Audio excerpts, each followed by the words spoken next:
Hello, I am Cristian Diaz-Pardo and I am the director of González, my first feature film, and I'm here in Fribourg to show it to everyone. To me, it's a big chance to show the film in Europe. The film has been in many festivals, but it's first time in Europe, so it's a pleasure to me to be here. Why I'm involved in films?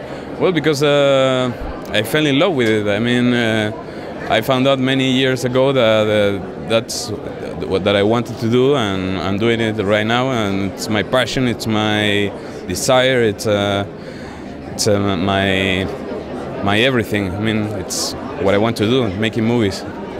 Well, very subjective. I mean, what is success? It's to have a lot of money, or maybe you don't, or you can be a filmmaker with all the money, or you can have a lot of money but doing a lot of crap, you know.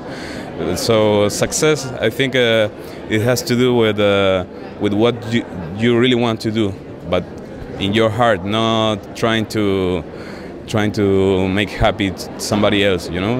It's about yourself. I think that's the most important thing. Please come to see the films. Please come to the festival and turn off your cellulars, please.